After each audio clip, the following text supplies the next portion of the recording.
Miss world పోటీల్లో పాల్గొనేందుకు హైదరాబాద్కు వచ్చిన ప్రపంచ సుందరీమణులు ఇవాళ వరంగల్లోని చారిత్రక ప్రాంతాలను సందర్శించనున్నారు. 35 మందితో కూడిన అందాల భామల బృందం 1000 స్తంభాల గుడిని సందర్శిస్తోంది. ఆ తర్వాత వరంగల్ కోటకు చేరుకుని కాకతీయుల కీర్తి తోరణంతో పాటు శిల్ప సంపదను పరిశీలిస్తారు. 22 మందితో కూడిన మరో బృందం హైదరాబాద్ నుంచి నేరుగా ములుగు జిల్లాలోని రామప్ప ఆలయానికి చేరుకుని అక్కడి శిల్ప సౌందర్యాన్ని, పేరిణి నృత్య ప్రదర్శనలను తిలకిస్తారు. వీరికి చారిత్రక కట్టడాల విశేషాలను తెలియజేసేలా ప్రత్యేకంగా గైడ్స్ ని ఏర్పాటు చేశారు. పర్యటన పూర్తయ్యాక రాత్రి హరిత హోటల్లో డిన్నర్ పూర్తి చేసుకుని హైదరాబాద్ కు తిరుగు ప్రయాణమవుతారు. మరిన్ని వివరాలను మా ప్రతినిధి అరుణ్ అందిస్తారు. వరంగల్ పర్యటనకు సర్వం సిద్ధమైంది. మొత్తం 2 విభాగాలుగా వస్తున్నటువంటి 2 గ్రూపులుగా వస్తున్నటువంటి మిస్ వరల్డ్ కంటెస్టెంట్లు మొత్తం 57 మంది ఉమ్మడి వరంగల్ జిల్లాలో పర్యటించబోతున్నారు. ఒక బృందం రామప్పకు వెళ్తుంటే మరొక బృందం వరంగల్ నగరంలో పర్యటిస్తుంది. 2 ప్రాంతాల్లో వాళ్ళ పర్యటన కొనసాగుతుంది.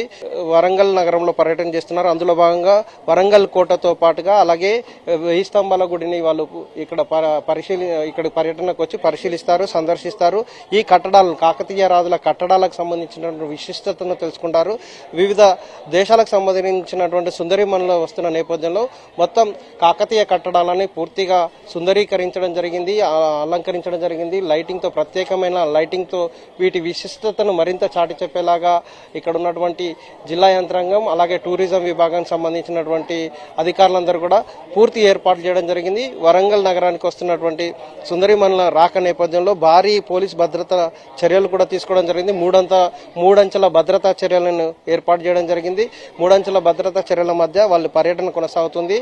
వాళ్ళు సాయంత్రం 4 గంటల ప్రాంతంలో వరంగల్ నగరానికి చేరుకుంటారు. ఆ తర్వాత 2 బృందాలుగా విడిపోతుంది. ములుగుకు ఒక బృందం వెళ్ళిపోతుంది. అలాగే హన్మకొండలో ఇంకొక బృందం పర్యటన చేస్తుంది. అందులో భాగంగా హరిత హోటల్కి మొదట చేరుకొని దాదాపు అరగంట పాటు అక్కడ సేద తీరిన తర్వాత సాయంత్రం 5 గంటల ప్రాంతంలో 5:30 ప్రాంతంలో 1000 స్తంభాల గుడికి వస్తారు. 1000 స్తంభాల గుడికి వచ్చిన తర్వాత ఇక్కడ మొదట వాళ్ళు పూజ నిర్వహించడం జరిగింది. పూజా కార్యక్రమం నిర్వహించుకున్న తర్వాత ఈ గుడికి సంబంధించినటువంటి విశిష్టత తెలుసుకునే వివరాలు వెల్లడించేలాగా ఇక్కడ గైడ్లను ఏర్పాటు చేయడం జరిగింది. దీనికి ప్రత్యేకమైనటువంటి పునర్నిర్మాణం చేసినటువంటి ఈ మంటపం దాదాపు 1000 ఏళ్ల క్రితం నిర్మాణం చేసినటువంటి ఈ మంటపం కూలిపోయిన తర్వాత ఎలా పునర్నిర్మాణం చేశారో దీనికి సంబంధించినటువంటి వివరాలు కూడా ఇక్కడికి వస్తున్నటువంటి సుందరీమణులకు వివరిస్తారు. అలాగే వాళ్ళ రాక నేపథ్యంలో దాదాపు 30 మంది ఇక్కడికి 22 మందితో పాటు లిమిటెడ్ అధికారులు కూడా వాళ్ళతో ఉంటారు. కాబట్టి వాళ్ళు ఇక్కడ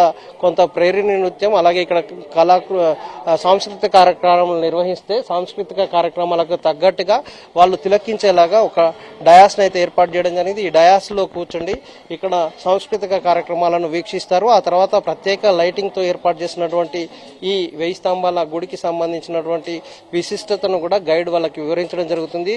అందులో భాగంగా ఈ రామప్ప గుడిలోనూ సేమ్ ఇలాంటి ఏర్పాట్లు చేయడం జరిగింది. అక్కడే భోజనం చేసి ఆ బృందం హైదరాబాద్ తిరిగి వెళ్తుంది. అలాగే వరంగల్కి వచ్చినటువంటి బృందం కిలా వరంగల్ ని పర్యటన చేస్తుంది. అక్కడ శిల్పాలను పూర్తిగా చూసిన తర్వాత ఇక్కడికి 1000 స్తంభాల గుడిలోను ఇక్కడ పర్యటించిన తర్వాత వాళ్ళు తిరిగి హరిత హోటల్కి వెళ్ళి భోజనం చేసి హైదరాబాద్ కు తిరిగి వెళ్లేలాగా ఏర్పాటు చేయడం జరిగింది. ఇందులో భాగంగా వివిధ దేశాలకు సంబంధించినటువంటి ప్రతినిధులు సుందరీమణులు వస్తున్న నేపథ్యంలో దాదాపు 1000 మంది పోలీసులు భద్రతా చర్యలను చేపట్టడం జరిగింది. 3 డీసీపీలు, ఒక అడిషనల్ డీసీపీతో పాటుగా సుమారుగా 15 మంది ఏసీపీలు, 25 మంది సిఐలతో ఇక్కడ బందోబస్తు నిర్వహించడం జరిగింది. అలాగే రామప్పలోనూ సుమారుగా 600 మందికి పైగా పోలీసులను మోహరించి భద్రతా చర్యలు చేపడుతున్నారు. ఈ ఈవెంట్కి సంబంధించినటువంటి సమాచారాన్ని ఎప్పటికప్పుడు సమాచారం అందించేలాగా ఈవెంట్ మేనేజర్లు లైవ్లో ప్రసారం చేసేలాగా వాటిని షూట్ చేస్తున్నారు. ఇక్కడ సాయంత్రం 9 గంటల ప్రాంతంలో హైదరాబాద్ తిరిగి వెళ్ళిపోతారు. వాళ్ళు వరంగల్ పర్యటనలో భాగంగా వరంగల్కి వస్తున్నటువంటి